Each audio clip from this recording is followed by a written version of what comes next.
Right now we're fighting with the president on what to do with regard to security here in the U.S.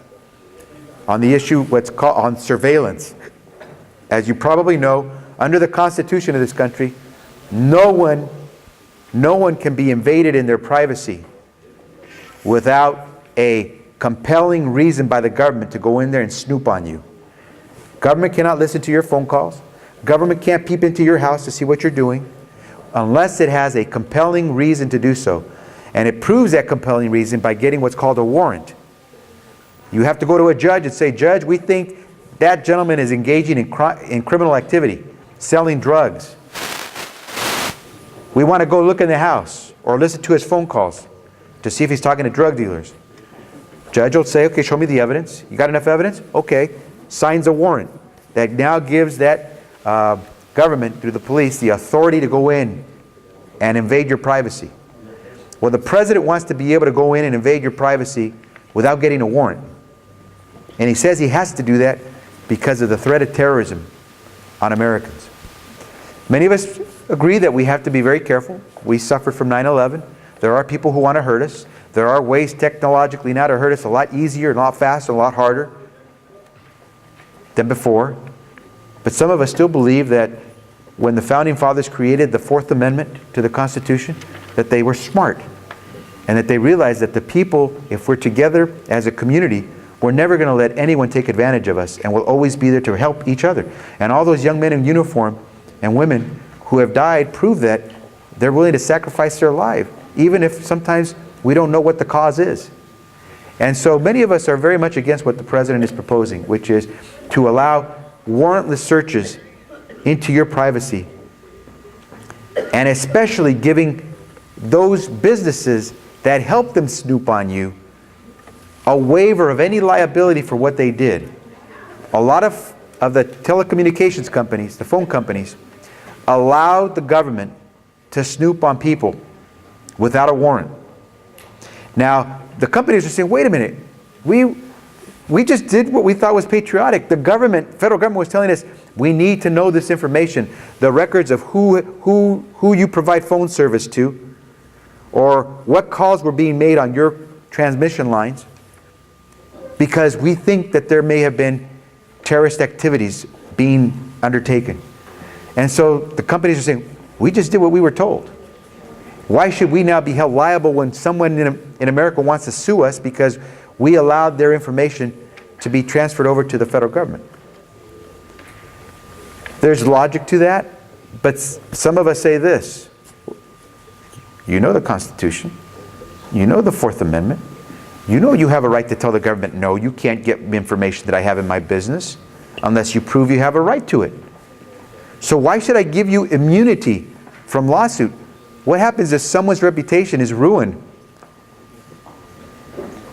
in ways that are not fair? And that person says, how can I cure my name now? I lost my job. I don't have income. But I can't, if the Bush administration has its way, that company won't be liable for having given out information in violation of the Constitution. So what many of us have said is, Mr. President, we all want to protect this country. We all want to give our intelligence agencies the resources and tools they need to make sure that we're safe. But we want to respect the Constitution. And therefore, we're willing to consider some things, but others we're not.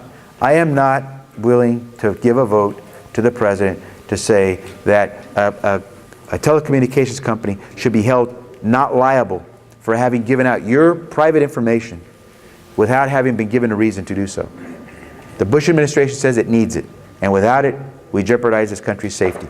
I don't see why something that may happen in the future in terms of a private citizen suing a telephone company for having given out your information prevents us from doing the other things that are essential to protect our country from terrorists. And so that's a big issue that's going on right now. You're going to hear about this tug of war between the president, the Republicans, and Democrats who control the Congress. Where the president and the Republicans are saying, you've got to give these companies immunity from any lawsuits, from any liability for what they did. And we're saying, no, prove to us that they should be given liability. Some Democrats are willing to say, okay, we'll give you liability in the future. But we won't give you liability for what you did in the past until we know what you did. And then if you could tell us that you did it in a reasonable way, that you acted reasonably, okay, then we'll give you liability. But first prove to us that you deserve it. If you just sort of gave them what they wanted without questioning, you don't deserve immunity from liability. So that's a big issue, very big issue, because I know most everyone in this room is thinking, well, I'm not talking to drug lords. I'm not talking to terrorists. They're not going to look into my records, or let them look into my phone calls. I only talk to my relatives, and yeah, every once in a while we get in a fight with our sister or brother. That's okay. But that's not the case. That's not the problem. The problem is, of course, that one of these days they go a little further, and then they go a little further, and they go a little further, and before you know it, anything you say could be out there. And if it happens, you know how a lot of information is getting lost these days. A lot of private information is being stolen or accidentally disclosed. Well, one of these days, one of those conversations you had with your sister about what you did at the job, and you never know. That's what private means. It's ours. And that's what the Fourth Amendment meant to protect. What's ours. And so we have to be very careful. I appreciate that you like what I say, but I hope we won't clap and won't boo and all the rest, so we can get right to questions and more questions. Okay, so I took a long time on those two issues because I think they're very important.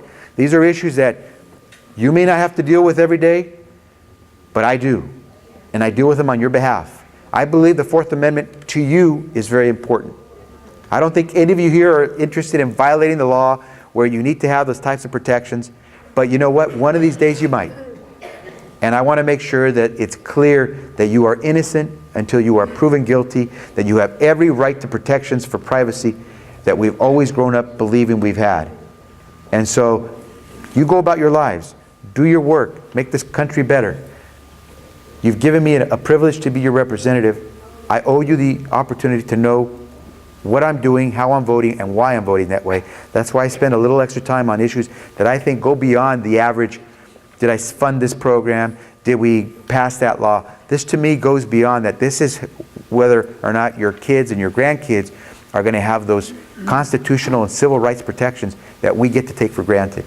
And so that's why I mentioned this issue on the terrorism, protections and surveillance issue, and also on the economy, because obviously people feel the economy in their